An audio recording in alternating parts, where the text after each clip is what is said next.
बोले सत्यनारायण भगवान की जय। आप सभी को सत्यनारायण व्रत श्रावण पूर्णिमा की ढेरों शुभकामनाएं। प्रिय भक्तों, आज सावन की पूर्णिमा है। आज आपको अवश्य ही सुननी चाहिए सत्यनारायण व्रत कथा। यह भगवान सत्यनारायण की पंचाध्यायी व्रत कथा है। इसके श्रवण किए बिना आपका पूर्णिमा का व्रत पूर्ण नहीं होता। जो मनुष्य व्रत करता है, कथा श्रवण करता है, भगवान सत्यनारायण उसकी सभी मनोकामनाएं पूर्ण करते हैं। यदि कोई व्रत नहीं करता, केवल कथा श्रवण करता है, तो उसके श्रवण करने मात्र से ही मनुष्य को अनंत सुख की प्राप्ति होती है। भगवान सत्यनारायण इस कलयुग में आपको सब कुछ देने वाले, आपकी सभी मनोरथों को सिद्ध करने वाले हैं। आशा करते हैं कि आपने भगवान सत्यनारायण का पूजन कर लिया होगा। संकल्प करके पूजन करने की विधि हमने आपको पहले बताई है, अपलोड किया है वीडियो, आपने उसका लाभ लिया होगा। अब आप सत्यनारायण व्रत कथा सुनेंगे। इसके साथ श्री शिव सहस्त्र नाम सुनने की भी अद्भुत महिमा कही गई है। तो हम आपको साथ में श्री शिव सहस्त्र नाम भी श्रवण कराएंगे, उसे भी अवश्य सुनिएगा। पहले सुनेंगे श्री सत्यनारायण व्रत कथा। कथा आरंभ करें उससे पहले आपसे निवेदन है कि यह भगवान की कथा का वीडियो है, तो कृपया वीडियो को एक बार लाइक अवश्य कर दीजिएगा। अपने व्रत की सफलता के लिए और भगवान सत्यनारायण का आशीर्वाद प्राप्त करने के लिए कमेंट बॉक्स में अवश्य लिखिएगा जय सत्यनारायण भगवान या श्रीमन नारायण। आप देख रहे हैं देवभूमि ज्योतिष संस्थान का प्रतिष्ठित यूट्यूब चैनल देवभूमि धार्मिक। हम यहाँ पर सभी व्रत और त्योहारों की सही शास्त्रीय जानकारी प्रदान करते हैं। ज्योतिष शास्त्र और पंचांग के आधार पर आपको बताते हैं कौन सी तिथि कब है, व्रत आदि कब करना है, क्या विधि है, क्या नियम है। यदि आप सभी व्रत और त्योहारों की सही जानकारी पाते रहना चाहते हैं, सही मुहूर्त जानते रहना चाहते हैं और सही कथाएं सुनते रहना चाहते हैं, तो चैनल को अभी सब्सक्राइब कीजिए और बेल आइकन को प्रेस कीजिए।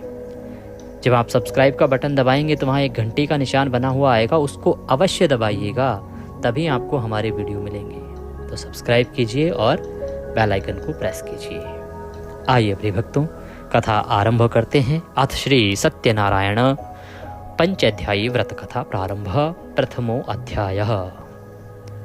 व्यासोवाचः।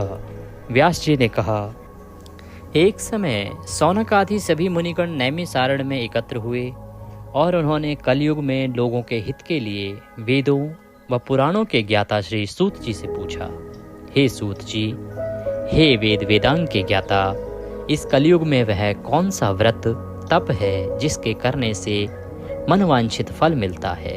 हे महामुने, कृपा करके हमें कलयुग में पापों से छुटकारा और धन धान्य देने वाला कोई उपाय बताएं। हम सब ऋषि मुनि आपके श्री मुख से वह उपाय सुनना चाहते हैं। श्री सूत जी बोले, हे मुनिश्रेष्ठ, तुम धन्य हो जिसने प्राणियों के हित के लिए ऐसा उत्तम प्रश्न किया है। एक बार ऐसा ही प्रश्न नारद जी ने भगवान कमलापति से किया था, वही मैं आपको सुनाता हूँ। एक बार नारद जी भ्रमण करते करते पृथ्वी लोक में जा पहुंचे। उनका यह भ्रमण तीनों लोकों के प्राणियों के परोपकार की भावना को लेकर ही था कि किस प्रकार से तीनों लोकों के प्राणियों पर परोपकार किया जाए, कैसे उनका उद्धार हो। जब वो पृथ्वी लोक पर पहुंचे तो पृथ्वी लोक में जाकर उन्होंने देखा कि वहां के लोग तरह तरह के कष्ट भोग रहे हैं। वे बार बार मृत्यु को प्राप्त होते हैं, अपने पापों को भोगते हैं और हर बार विभिन्न योनियों में जन्म लेकर अपने कर्मों के अनुसार फल भोगते हैं। उन सभी दुखी प्राणियों को देखकर नारद सोचने लगे कि इनका कष्ट किस प्रकार से दूर हो, किस प्रकार से इन्हें इन दुखों से मुक्ति मिले। यही सब सोचते सोचते वह विष्णु के लोक में जा पहुंचे। वहां चार भुजा भगवान विष्णु शेष शैया पर विराजे हुए थे। वे शंख चक्र गदा व कमल अपने हाथों में धारण किए हुए थे। गले में वनमाल पड़ी थी। नारद जी ने मुग्ध भाव से उन्हें देखा, फिर बोले, हे श्रीहरि, मन और वाणी से परे हैं, अनंत शक्तिधारी, मैं आपको प्रणाम करता हूँ। हे प्रभु, आपका न आदि है, न मध्य है और न ही अंत है। आप इससे सर्वथा मुक्त हैं। हे सर्वात्मा के आदिकरण, मैं आपको नमस्कार करता हूँ। नारद जी की स्तुति सुनकर भगवान विष्णु ने मुस्कुराकर पूछा, हे नारद, तुम्हारे मन में अवश्य ही कोई ऐसी बात है जिसके कारण तुम यहाँ आए हो। तुम्हारे मन में क्या है, मुझे सब कुछ बताओ। भगवान के ऐसे वचन सुनकर नारद जी ने कहा, प्रभु, मृत्यु लोक के सभी प्राणी अपने पाप कर्मों के कारण बार बार विभिन्न योनियों में जन्म लेकर कष्ट भोग रहे हैं। हे भगवान, यदि आप मुझ पर कृपा रखते हैं तो इन प्राणियों के दुख को दूर करने का कोई सुगम एवं छोटा उपाय बताएं, जिससे कि इन प्राणियों का दुख दूर हो सके।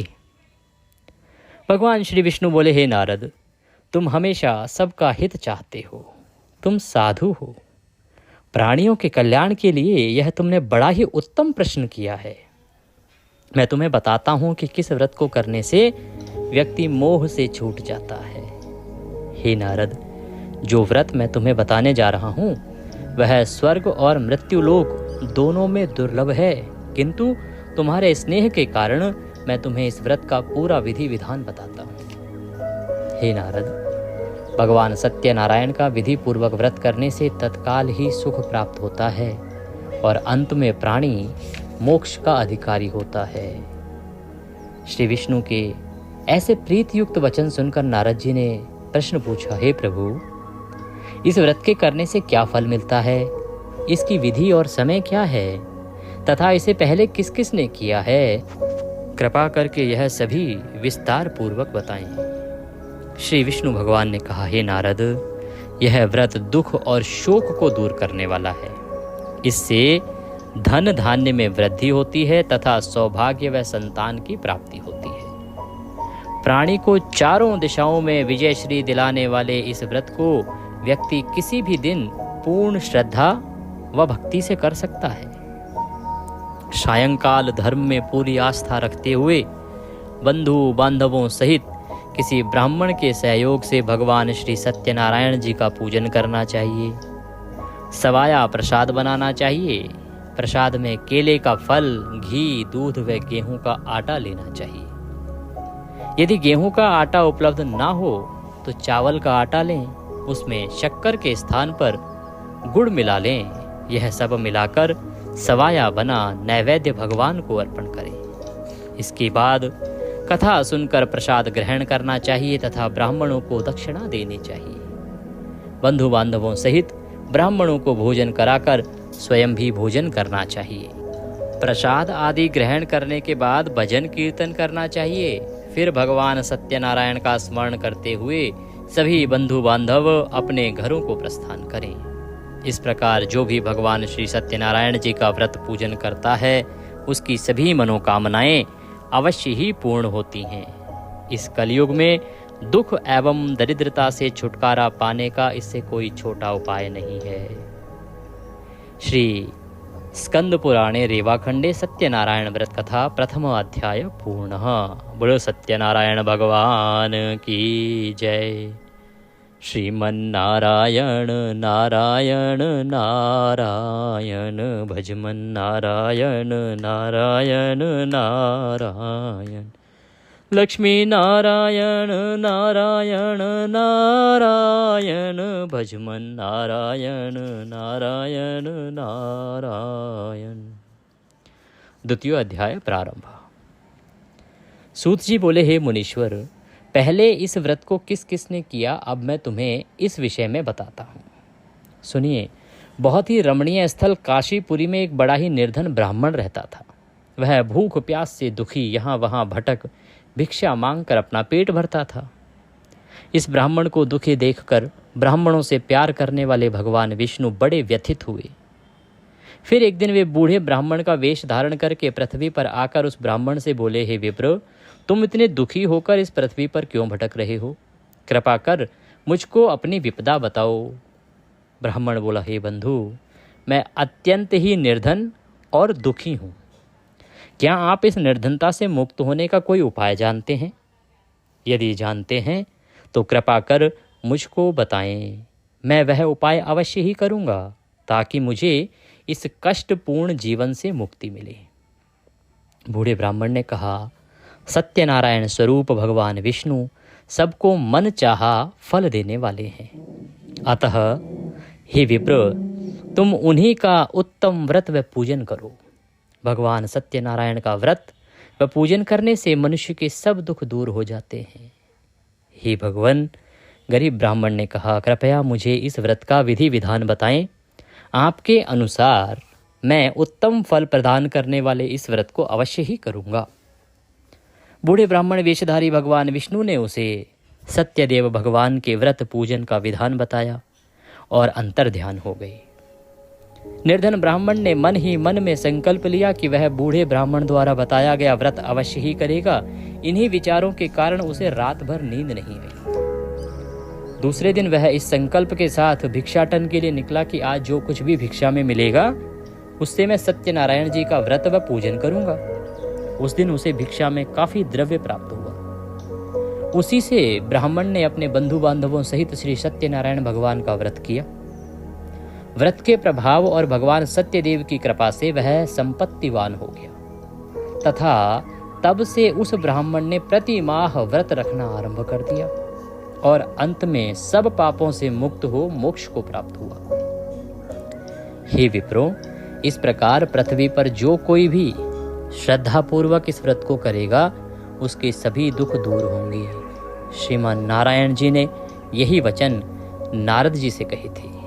अब आप लोग बताइए और क्या जानने की इच्छा रखते हैं। तब ऋषियों ने पूछा, हे सूत जी, आप यह बताएं कि आगे चलकर ब्राह्मण के बाद किस किसने इस व्रत को किया, यह जानने की हमारी प्रबल इच्छा है। सूत जी बोले, उस ब्राह्मण से सुनकर आगे यह व्रत किन किन लोगों ने किया यह भी ध्यानपूर्वक सुनो, मैं बताता हूँ। वह ब्राह्मण धन धान्य से भरपूर हो गया और धन धान्य से भरपूर होकर एक बार व्रत कर रहा था, पूजन कर रहा था कि एक लकड़हारा वहां आ गया। लकड़ी का बोझ बाहर रखकर वह प्यास बुझाने के उद्देश्य से ब्राह्मण के घर में गया। वहां उसने ब्राह्मण को देखा जो अपने बंधु बांधवों सहित भगवान सत्यनारायण का व्रत और पूजन कर रहा था। वह सब देख लकड़हारे को बड़ी उत्सुकता हुई। उसने ब्राह्मण को प्रणाम करके पूछा, हे ब्राह्मण, हे प्रभु, हे ब्राह्मण देव, आप यह किसका पूजन कर रहे हैं और इस पूजन का क्या फल मिलता है? कृपा कर विस्तार पूर्वक मुझे बताएं। ब्राह्मण बोला, हे भाई लकड़हारे, यह हम भगवान सत्यनारायण का व्रत और पूजन कर रहे हैं। सत्यदेव भगवान का यह व्रत सभी मनोरथों को सिद्ध करने वाला और शुभ फलदायी है। उन्हीं की कृपा से मेरे घर में यह सब धन धान्य और सुख वैभव है। यह जानकर लकड़हारा बहुत प्रसन्न हुआ। वह प्रसाद ग्रहण करके तथा जल पीकर बाहर आया और अपना कट्ठर उठाकर लकड़ी बेचने के लिए शहर को चल दिया। रास्ते में चलते चलते उसने सोचा कि आज यह लकड़ियां बेचकर जो भी धन प्राप्त होगा उससे मैं भी भगवान सत्यनारायण का व्रत और पूजन करूंगा। यह संकल्प कर वह उस बस्ती की ओर चल दिया जहां नगर के अमीर लोग रहते थे। भगवान सत्यनारायण की ऐसी कृपा हुई कि उस दिन उसे लकड़ियों के दूने दाम मिले। लकड़हारे ने प्रसन्न होकर पके केले, शक्कर, घी, दूध और गेहूं का आटा सवाया बनवाकर खरीद लिया और अपने घर की ओर चल पड़ा। लकड़हारे ने अपने भाई बंधुओं सहित विधि पूर्वक भगवान का पूजन किया, व्रत किया और व्रत के प्रभाव से वह पुत्रवान और धनवान बन गया। फिर इस लोक में चिरकाल तक सुख भोग कर अंत में भगवान सत्यनारायण की कृपा से उनके लोक में चला गया। बोले सत्यनारायण भगवान की जय। श्रीमन नारायण नारायण नारायण। इसी के साथ श्री स्कंद पुराण के रेवाखंड की सत्यनारायण व्रत कथा का यह द्वितीय अध्याय पूर्ण हुआ। बोले सत्यनारायण भगवान की जय। श्रीमन नारायण नारायण नारायण। लक्ष्मी नारायण नारायण नारायण। पापी तारायण तारायण तारायण। श्रीमन नारायण नारायण नारायण। तृतीय अध्याय, तीसरा अध्याय आरंभ करते हैं। सूत जी बोले, हे मुनियों, अब मैं इससे आगे की कथा सुनाता हूँ। ध्यानपूर्वक सुनो। पूर्व काल में उल्कामुख नाम का एक बुद्धिमान राजा था। वह बड़ा ही जितेंद्रिय एवं सत्यवादी था। वह नित्य प्रति मंदिरों में जाता और जाकर ब्राह्मणों को दान दक्षिणा देकर प्रसन्न रखता था। उसकी रानी बड़ी पतिव्रता और सुमुखी थी। एक बार वे राजा रानी भद्रशिला नदी के तट पर भगवान सत्यनारायण का व्रत कर रहे थे। उसी समय साधु नामक एक वैश्य धन धान्य से भरी अपनी नौका लेकर वहां पहुंचा। साधु वैश्य ने नाव को किनारे पर लगाकर व्रत पूजन में व्यस्त राजा रानी को देखा। फिर उनके निकट गया। निकट जाके विनय पूर्वक राजा से बोला, हे राजन, आप इतने भक्ति भाव से यह किस देवता का पूजन कर रहे हैं? कृपा करके यह सब वृतांत मुझे भी बताएं। राजा उसकी विनय सुनकर बोला, हे वैश्य, हम अपने बंधु बांधवों सहित श्री विष्णु भगवान जैसे तेजस्वी भगवान श्री सत्यनारायण जी का व्रत और पूजन कर रहे हैं। यह सब हम पुत्र आदि की प्राप्ति के लिए कर रहे हैं। राजा की बात सुनकर साधु बोला, महाराज, आप कृपा करके इस व्रत के संबंध में सारा विधान बताएं ताकि मैं भी यह व्रत करूं। मेरे भी कोई संतान नहीं है। क्या इस व्रत के प्रभाव से मेरे संतान हो जाएगी? अवश्य होगी वैश्य। भगवान सत्यदेव किसी को कभी निराश नहीं करते। यह कहकर राजा ने उसे व्रत से संबंधित पूरा विधि विधान बता दिया। सब कुछ जान लेने के बाद वैश्य खुशी खुशी अपने घर चल दिया।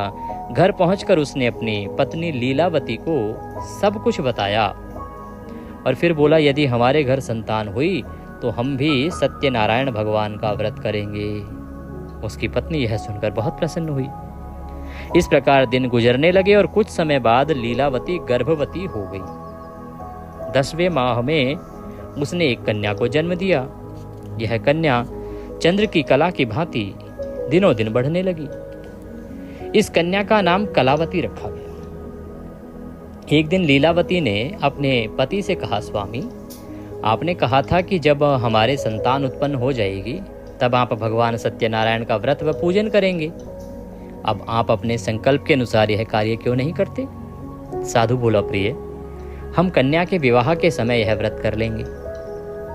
इसके बाद वैश्य पुनः अपने काम से दूसरे नगर को चला गया। इधर कन्या भगवान सत्यनारायण की कृपा से तेजी से बढ़ रही थी।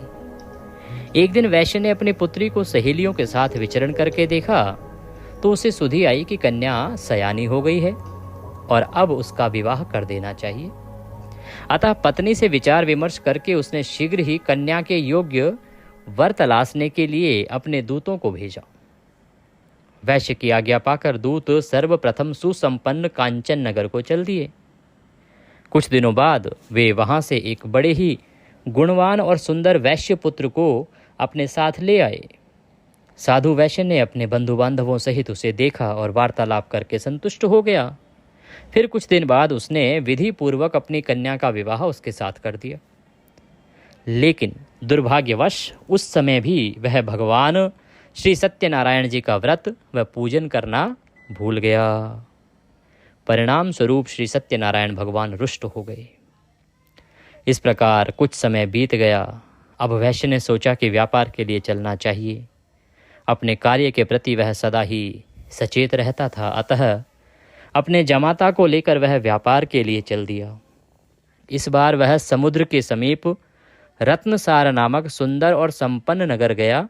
वहां जाकर वह अपने जमाता के साथ व्यापार में व्यस्त हो गया। इस सुंदर और संपन्न नगर में राजा चंद्रकेतु का राज्य था। उस समय अपनी प्रतिज्ञा से भ्रष्ट हुए वैश्य को भगवान सत्यनारायण ने श्राप दे दिया कि हे वैश्य, तू घोर कष्ट को प्राप्त होगा। एक दिन राजा की संपत्ति चुराकर एक चोर वहां गया जहां वैश्य साधु और उसका जमाता ठहरे हुए थे। उसके पीछे राजा के सिपाही लगे थे, अतः डर के मारे उसने राजा का चुराया हुआ धन वहीं छोड़ दिया और वहां से आलोप हो गया। उसके पीछे पीछे आए सिपाहियों ने राजा का धन वहां पड़ा देखा तो चोरी के अपराध में उन दोनों वैश्यों को बंदी बना लिया। हर्षित होकर सिपाहियों ने जाकर राजा को बताया, महाराज, राजमहल में चोरी करने वाले 2 चोरों को हम पकड़ लाए हैं, आप देखकर आज्ञा दें। राजा ने बिना कुछ देखे भाले और विचार किए आज्ञा दी कि उन दोनों को बंदी गृह में डाल दिया जाए। भगवान श्री सत्यनारायण जी की माया से किसी ने भी उनकी बात नहीं सुनी और ना ही मानी। वो बोलते रह गए कि हम चोर नहीं हैं, ये कोई रख के गया है, क्योंकि वास्तव में तो वह सामान एक चोर पटक के चला गया था। राजा चंद्रकेतु की आज्ञा से उनका सारा धन भी छीन लिया गया। उधर भगवान के श्राप के कारण वैश्य की पत्नी भी बहुत दुखी हो गई और घर घर भटकने लगी। पहनने ओढ़ने की क्या कहें, घर में खाने को अन्न का दाना तक नहीं रहा। ऐसा ही हाल उसकी पुत्री कलावती का भी था। हर ओर कंगाली छा गई भगवान सत्यनारायण के कुपित होने से। एक दिन भूखी प्यासी कलावती एक ब्राह्मण के यहाँ गई, जहाँ उसने भगवान सत्यनारायण जी का व्रत व पूजन होते देखा। उसने वहां बैठकर बड़ी श्रद्धा से कथा सुनी और प्रसाद लेकर रात को अपने घर लौटी। घर आने पर उसकी माँ ने पूछा, बेटी इतनी रात को कहाँ थी, तेरे मन में क्या है? कलावती ने कहा, माँ, मैंने एक ब्राह्मण के घर पर सभी मनोकामनाओं को पूर्ण करने वाले भगवान सत्यनारायण का व्रत होते देखा है। मैं वहीं थी और श्रद्धा पूर्वक कथा श्रवण कर रही थी। कन्या की बात सुनकर वैश्य की पत्नी को तत्काल ही स्मरण हो आया, याद आ गया कि उसके पति ने व्रत करने का संकल्प लिया था, किंतु आज तक व्रत नहीं किया। उसने सोचा कि संभव है, इसीलिए हम पर यह कष्ट आया हो।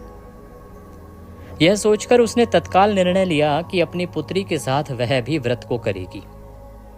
और दूसरे ही दिन लीलावती ने अपने बंधु बांधवों के साथ व्रत किया। भगवान सत्यदेव से प्रार्थना की कि उसके पति व जमाता शीघ्र ही घर लौट आएं और प्रभु सत्यनारायण उनके अपराध को क्षमा करें। लीलावती द्वारा किए गए व्रत और उसकी प्रार्थना को सुनकर भगवान सत्यदेव प्रसन्न हो गए। उसी रात उन्होंने स्वप्न में राजा चंद्रकेतु को दर्शन देकर आज्ञा दी कि हे राजा, सवेरा होते ही उन दोनों वैश्यों को मुक्त कर दे तथा उनका छीना हुआ धन भी लौटा दे। यदि ऐसा नहीं करेगा तो मैं तेरे धन को पुत्रों सहित तेरे राज्य का नाश कर दूंगा। वो दोनों वैश्य निर्दोष हैं। इतना कहकर भगवान अंतर ध्यान हो गए। सुबह राजा की आंख खुली तो उसने सभी सभासदों को अपने स्वप्न के विषय में बताया कि उसने इस प्रकार का सपना देखा है। उनके साथ विचार विमर्श किया। अपने सभासदों से विचार विमर्श करके उसने आदेश दिया कि चोरी के अपराध में बंदी उन दोनों वैश्यों को तत्काल छोड़ दिया जाए और हमारे समक्ष लाया जाए। सिपाही आदर सहित उन दोनों को राजा के समक्ष ले आए। दोनों ने नम्रता से राजा को नमस्कार किया। वे बेचारे डर रहे थे कि राजा न जाने अब क्या आज्ञा दे दें, लेकिन उन्हें देखकर बड़े ही आदर भाव से राजा ने उन्हें कहा, भगवान ने आपको कष्ट दिया है, किंतु अब डरने की कोई बात नहीं है। यह कहकर राजा ने बेड़ियां कटवा कर उनकी हजामत वगैरह बनवाई और गहनों वस्त्रों से उन्हें अलंकृत कर उनकी प्रशंसा की। उनका जो धन छीना था उससे दुगना धन देकर उन्हें विदा किया। दोनों ने राजा को प्रणाम किया तथा धन लेकर खुशी खुशी अपने घर को चल दिए।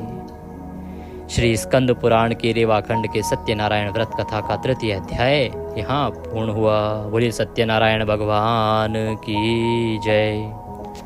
श्रीमन्नारायण नारायण नारायण भजमन नारायण नारायण नारायण लक्ष्मी नारायण नारायण नारायण श्रीमन्नारायण नारायण नारायण।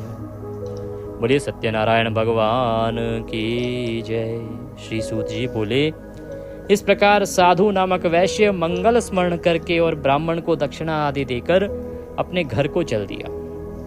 अभी वह कुछ दूर ही चला था कि भगवान सत्यनारायण ने साधु वैश्य की मनोवृत्ति जानने के उद्देश्य से दंडी का वेश धारण कर लिया और दंडी का वेश धारण करके उससे आके पूछा, हे वैश्य, तेरी नाव में क्या है?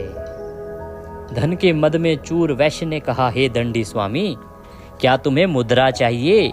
मेरी नाव में तो बेलपत्र भरे हैं। वैश्य के ऐसे निष्ठुर वचन सुनकर दंडी वेशधारी भगवान सत्यनारायण ने कहा, हे वैश्य, तुम्हारा कहना सत्य हो। इतना कहकर दंडी वैश्य के पास से हटकर कुछ दूर समुद्र के किनारे जाकर बैठ गए।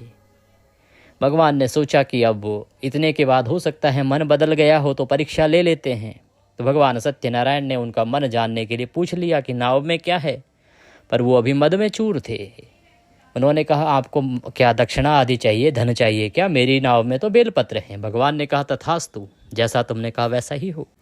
दंडी के जाने के बाद साधु ने महसूस किया कि नाव काफ़ी हल्की हो गई है और कुछ फूली फूली लग रही है। वह बहुत चकित हुआ और कपड़ा हटाकर देखा, धन के स्थान पर बेलपत्र देखकर उसे मूर्छा आ गई। उसका जो धन था वह बेलपत्र बन गया। उसके जामाता ने उसे संभाला और जल आदि छिड़क कर होश में लाया। होश में आने पर वह अपने धन के लिए विलाप करने लगा। तब उसके दामाद ने कहा कि इस प्रकार शोक क्यों करते हो? यह उस दंडी स्वामी का ही श्राप है। वह दंडी सर्वसमर्थ है, इसमें कोई संशय नहीं है। उनकी शरण में चलिए, वहाँ जाने पर ही मनोवांछित फल मिलेगा। दामाद की बात मानकर वैश्य दंडी स्वामी की शरण में गया और प्रणाम कर आदरपूर्वक बोला, हे दंडी स्वामी, हे प्रभु, मैंने जो कुछ भी आपसे कहा था उसके लिए मुझे क्षमा कर दें। ऐसा कहते समय वह महाशोक से व्याकुल हो उठा। उसे बहुत पश्चाताप हो रहा था। अभी वैश्य को रोते देख दंडी स्वामी ने कहा, रो मत। सुनो साधु, तुम मेरी पूजा से विमुख हुए हो। हे कुबुद्धे, इसीलिए मेरी आज्ञा से ही तू बार बार दुख भोग रहा है। अब वैश्य को सारी बात समझ में आ गई। वह विनती करते हुए बोला, हे प्रभु, आपकी माया को तो ब्रह्मादि भी नहीं समझ सके, फिर मैं भला आपकी लीला को कैसे समझ सकता हूँ? ब्रह्मादि भी आपके अद्भुत रूप व गुणों को नहीं जानते हैं। भगवान प्रभु, मुझ पर प्रसन्न हो। मैं माया से भ्रमित मूढ़ बुद्धि आपको कैसे पहचान सकता हूँ? मैं अपनी सामर्थ्य अनुसार आपकी पूजा करूँगा, कृपया प्रसन्न हो। हे प्रभु, मेरा धन जैसा पहले था वैसा ही कर दें। मैं आपकी शरण में हूँ, मेरी रक्षा करें। वैश्य के ऐसे भक्ति युक्त वचनों को सुनकर भगवान सत्यनारायण प्रसन्न हुए और वैश्य को मन चाहा वर देकर अंतर्ध्यान हो गए। तब वैश्य अपनी नाव पर आया तो उसने उसे धन से भरा पाया। वह बोला, भगवान सत्यदेव की कृपा से मेरी मनोकामना पूर्ण हुई है। फिर उसने अपने जामाता और साथियों सहित भगवान सत्यनारायण की पूजा की। भगवान सत्यदेव की कृपा पाकर साधु बहुत प्रसन्न हुआ। फिर नाव द्वारा अपने देश को चल दिया। अपने नगर के तट पर पहुंचकर उसने एक दूत को अपने घर भेजा। दूत ने जाकर वैश्य के घर जाकर बताया कि आपके पति व जमाता सकुशल लौट आए हैं। यह जानकर वैश्य की पत्नी लीलावती अति प्रसन्न हुई। उस समय वह पुत्री के साथ भगवान सत्यनारायण की कथा व पूजन कर रही थी। कथा समाप्त कर उसने प्रसाद ग्रहण किया और अपनी पुत्री से बोली, बेटी, मैं जाकर तेरे पिता को देखती हूँ, तू प्रसाद आदि ग्रहण करके आ जाना। यह कहकर वह चली गई। कन्या ने काम समाप्त किया और बिना प्रसाद व चरणामृत ग्रहण किए ही वह भी अपने पति से मिलने के लिए चल दी। प्रसाद ग्रहण ना करके वह पति के पास पहुंची। इस प्रकार प्रसाद का अपमान करते देख भगवान सत्यदेव रुष्ट हो गए। उन्होंने उसके पति तथा धन से भरी नाव को जल में डुबो दिया। यह देखकर कन्या को बड़ा दुख हुआ और वह चक्कर खाकर भूमि पर गिर पड़ी। नाव को डूबते तथा कन्या को मूर्छित देख साधु को बड़ा आश्चर्य हुआ। मल्लाह भी अचरज करने लगे। लीलावती बेटी की ऐसी हालत देख बड़ी व्याकुल हुई और अपने पति से बोली, ए स्वामी, नाव सहित जमाता कहाँ और कैसे गायब हो गए? मुझे तो लगता है यह अवश्य ही किसी देवता का कोप है। आखिर भगवान सत्यनारायण की लीला को कौन समझ सका है? यह कहकर वह पुत्री के साथ विलाप करने लगी। उसकी पुत्री ने कहा कि वह भी अपने पति के वियोग में यहीं जल समाधि ले लेगी। यह देखकर वैश्य बहुत दुखी हुआ। उसे समझते देर न लगी कि यह भगवान सत्यदेव के कुपित हो जाने के कारण ही हुआ है। पुत्री या पत्नी से अवश्य ही कोई भूल हुई है। आखिर उनकी माया को कौन समझ सकता है? मैं स्वयं उनकी माया से मोहित हूँ। उसने अपने पास बुलाकर उनसे अपनी शंका व्यक्त की और बोला, मैं विधि विधान से भगवान सत्यनारायण का पूजन करूंगा, वे मेरी पुत्री को क्षमा करें। वह बार बार भगवान को क्षमा याचना करने लगा तो भगवान सत्यदेव उस पर प्रसन्न हो गए। तभी आकाशवाणी हुई, हे साधु, तेरी पुत्री मेरा प्रसाद छोड़कर अपने पति को देखने आई थी। इसी कारण इसका पति नौका सहित अदृश्य हो गया है। यदि यह घर जाकर प्रसाद ग्रहण करके आए तो इसका पति इसे अवश्य ही मिल जाएगा, इसमें कोई संशय नहीं है। वैश्य की पुत्री ने भी यह आकाशवाणी सुनी। वह तत्काल घर गई और प्रसाद ग्रहण किया। जब कन्या लौटकर आई तो उसका पति सही सलामत वहां उपस्थित था।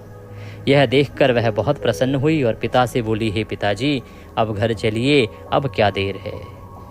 बोले, हे बेटी, हमें भगवान सत्यदेव का पूजन करना है। कहकर साधु ने सबके साथ मिलकर भगवान सत्यनारायण की कथा व पूजन किया। फिर अपने बंधु बांधवों व जामाता सहित घर आ गए। उस दिन के बाद से वह प्रत्येक पूर्णिमा व संक्रांति को भगवान सत्यनारायण का पूजन करते हुए अनेक सुख भोगता हुआ अंत में भगवान सत्यनारायण के वैकुंठ लोक को चला गया, जो देवताओं के लिए भी दुर्लभ तथा जहाँ सत रज तम तीनों गुण अप्रभावी रहते हैं। इति श्री स्कंद पुराणे रेवाखंडे सत्यनारायण व्रत कथायां चतुर्थो अध्याय संपूर्णः। बोले सत्यनारायण भगवान की जय। श्रीमन्नारायण नारायण नारायण भजमन नारायण नारायण नारायण। पंचमो अध्याय प्रारंभ। सूत जी ने कहा, हे मुनिगणों सुनो, अब मैं तुम्हें इससे आगे की कथा सुनाता हूँ। तुंगध्वज नामक एक राजा था जो अपनी प्रजा का संतान की भांति पालन करता था, किंतु भगवान सत्यनारायण का प्रसाद ना लेने से उसे भी बहुत दुख उठाने पड़े थे। एक दिन राजा शिकार खेलने के लिए वन में गया, जहाँ उसने बहुत से जीवों का शिकार किया। वहीं एक वटवृक्ष के नीचे उसने ग्वालों को भगवान सत्यनारायण का पूजन करते देखा, किंतु गर्भ के कारण, मद के कारण ना तो वह पूजन स्थल तक गया और ना ही भगवान को प्रणाम किया। फिर भी गोप ग्वाले प्रसाद लेकर राजा के पास गए। प्रसाद राजा के समीप रखकर वे पूजन स्थल को लौट गए। राजा ने प्रसाद की ओर देखा भी नहीं, जिसके कारण उसे बड़ा ही दुख भोगना पड़ा। उसके 100 पुत्र, धन, धान्य, राज्य सभी कुछ नष्ट हो गए। अतः राजा वहां पहुंचा जहां भगवान सत्यदेव का पूजन हो रहा था। वहां जाकर राजा ने ग्वाल वालों संग भगवान सत्यनारायण का पूजन किया और क्षमा याचना की। इससे भगवान सत्यनारायण प्रसन्न हो गए। उनकी कृपा से उसे पुत्र आदि सब कुछ पुनः प्राप्त हो गया। फिर इस जीवन में सुख भोग कर अंत में वह सत्यनारायण भगवान के लोक को चला गया। इस परम दुर्लभ सत्यनारायण व्रत को जो भी धारण करता है और इसकी फलदायी कथा को भक्ति पूर्वक सुनता है, उसे श्री सत्यनारायण की कृपा से भरपूर धन धान्य आदि प्राप्त होते हैं। दरिद्र धन पाते हैं, बंदी बंधनों से मुक्त हो जाते हैं, भयग्रस्त का भय मिट जाता है। यह निसंदेह सत्य है। इस कथा व व्रत के प्रभाव से व्यक्ति जीवन भर सुख भोग कर अंत में सत्य लोक को पाता है। हे विप्रो, यह मैंने सत्यनारायण भगवान व्रत की कथा कही है। इसके प्रभाव से व्यक्ति सब बंधनों से मुक्त हो जाता है। अतः यह व्रत पूजन कलयुग में विशेष फलदायी है। भगवान सत्यनारायण अलग अलग समय में अलग अलग रूप धरकर अपने भक्तों को सुख पहुंचाते हैं। कोई उन्हें काल कहता है, कोई ईश्वर, कोई सत्यदेव तो कोई सत्यनारायण। अनेक रूप धरकर भी वे मनचाहा फल देने वाले हैं। कलयुग में सत्य व्रत रूपी सनातन सत्यनारायण ही होंगे। सभी को मनचाहा फल देने के लिए भगवान विष्णु ने सत्यनारायण का रूप धर लिया है। हे मुनिगण, इस कथा का नित्य पाठ करेंगे अथवा सुनेंगे, श्री सत्यनारायण की कृपा से उनके समस्त पाप नष्ट हो जाएंगे। सूत जी बोले, हे मुनीश्वरों, जिन्होंने सत्यनारायण का व्रत पहले किया था, उनके अगले जन्म की कथा सुनाता हूँ। सुनो। महान बुद्धिमान शतानंद ब्राह्मण सुदामा हुआ और कृष्ण की आराधना कर मोक्ष को प्राप्त हुआ। लकड़ी बेचने वाला जो लकड़हारा था, वह बील गोहराज बना और श्री राम जी की सेवा करके मोक्ष का अधिकारी हुआ। राजा उल्कामुख महाराज दशरथ हुए और श्री रंगनाथ की पूजा कर वैकुंठवासी हुए। साधु नामक जो वैश्य था, वह सत्यव्रतधारी मूर्ध्वज राजा बना। वह आधा शरीर आरे से चीरकर दान देने के कारण मोक्ष को प्राप्त हुआ। तथा राजा तुंगध्वज स्वयंभू मनु हुए। वे सभी को वैष्णव पथ पर लगा भागवत वना वैकुंठ को गए। इति श्री स्कंद पुराणे रेवाखंडे सत्यनारायण व्रत कथायां पंचमो अध्याय संपूर्णः। बोले श्री सत्यनारायण भगवान की जय। श्रीमन्नारायण नारायण नारायण भजमन नारायण नारायण नारायण पापी तारायण तारायण तारायण श्रीमन्नारायण नारायण नारायण। बोले सत्यनारायण भगवान की जय। इसके बाद अब हम आरती करेंगे। आरती के लिए आप कर्पूर प्रज्वलित कर लीजिए और आरती के बाद जो भी जन दक्षिणा आदि भेजना चाहते हैं तो नंबर आपके स्क्रीन पर आ रहे हैं, उस पर आप दक्षिणा आदि भेज सकते हैं। आइए आरती आरंभ करते हैं।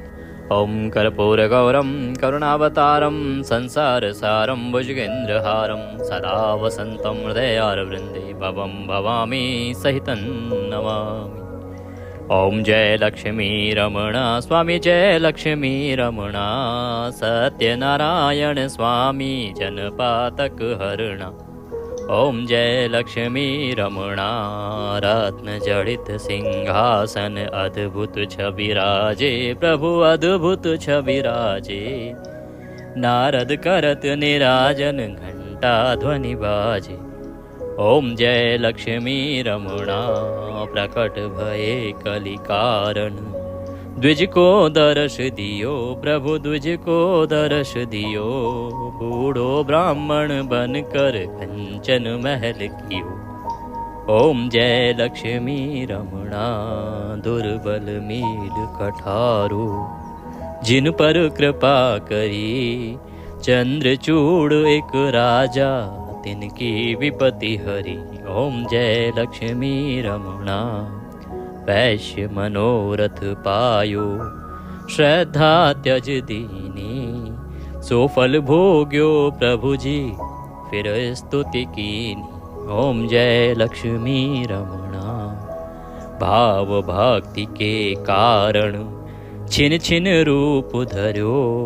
श्रद्धा धारण कीनी तिनको काज सरयो। ओम जय लक्ष्मी रमणा ग्वाल बाल संग राजा बन में भक्ति करी। मन वांछित फल दीनो दीन दयाल हरि। ओम जय लक्ष्मी रमणा चढ़त प्रसाद सवायो। कदली फल मेवा धूप दीप तुलसी से राजी सत्य देवा। ओम जय लक्ष्मी रमणा सत्य नारायण जी की आरती जो कोई नर गावे। स्वामी प्रेम सहित गावे। रिद्धि सिद्धि सुख संपत्ति सहज रूप पावे। ओम जय लक्ष्मी रमणा। बोले सत्यनारायण भगवान की जय। त्वमेव माता च पिता त्वमेव त्वमेव बन्धुश्च सखा त्वमेव। त्वमेव विद्या द्रविणं त्वमेव त्वमेव सर्वं मम देव देवः। मन्त्रहीनं क्रियाहीनं भक्तिहीनं सुरेश्वर यत् पूजितं मया देवो परिपूर्णं तदस्तु मे। यदक्षरपदभ्रष्टं मात्राहीनं च यद्भवे तत्सर्वक्षम्यतां देवो प्रसीदाय परमेश्वरः। बोले सत्यनारायण भगवान की जय। आरती का शीतलीकरण कीजिए जल से। भगवान को आरती दीजिए, स्वयं आरती लीजिए। तदोपरांत आप भगवान सत्यनारायण को भोग लगाएंगे। तुलसी दल अवश्य रखिएगा। और भोग लगाने के बाद अब आप बंधु बांधवों को प्रसाद वितरित कीजिए। स्वयं भी प्रसाद ग्रहण करके ही व्रत खोलिएगा। ध्यान दीजिएगा कि आज के दिन ब्राह्मण को दान दक्षिणा अवश्य करना चाहिए। आपके नज़दीक में मंदिर है तो वहाँ पंडित जी को बुला के आप भोजन के लिए निमंत्रण दे सकते हैं, भोजन करा सकते हैं। दान दक्षिणा आदि दे के विदा कीजिएगा। योग्य ब्राह्मण कहीं आपके आसपास है तो उनको दे सकते हैं, क्योंकि जब भी आप दान दें ब्राह्मण को या ब्राह्मण को दक्षिणा दें तो उसकी योग्यता का ध्यान रखें कि वेद पाठी ब्राह्मण होना चाहिए, कर्मकांडी ब्राह्मण होना चाहिए। तभी आपका दान जो है वो फलित होता है। उत्तम व्रत धारण करने वाले ब्राह्मण को जब दान देते हैं तभी आपका दान या दक्षिणा फलित होती है। यदि आप हमारे निमित्त दक्षिणा आदि कुछ भेजना चाहते हैं तो नंबर आपकी स्क्रीन पर आ रहा है, आप अपनी दक्षिणा भेज सकते हैं। आप सभी को रक्षाबंधन की ढेरों शुभकामनाएं। आप सभी को श्रावण पूर्णिमा की ढेरों शुभकामनाएं। और कल से आरंभ हो रहा है विष्णु पुराण और साथ में भाद्रपद मास महात्म्य। श्रवण करना ना भूलिएगा। आप सभी ने बहुत प्रेम से सुना है। अभी जो सावन के महीने में हमने सुनाया शिव महापुराण, बड़ा आनंद आया। इसी प्रकार से आनंद आएगा आपको श्री विष्णु पुराण में। और ये पूरा चातुर्मास में चलेगा। चातुर्मास में आपको अवश्य ही सुनना चाहिए भगवान विष्णु के इस पुराण को। तो पूरे 2 नवंबर तक चलेगा अभी। इसीलिए कल से आरंभ हो रहा है चातुर्मास महात्म्य। आप प्रतिदिन सुन ही रहे हैं। साथ में सुनिए श्री विष्णु पुराण और भाद्रपद मास महात्म्य। भगवान सत्यनारायण सब पर कृपा करें। चैनल पर नए हैं तो सब्सक्राइब अवश्य करते जाइएगा। जय सत्यनारायण भगवान।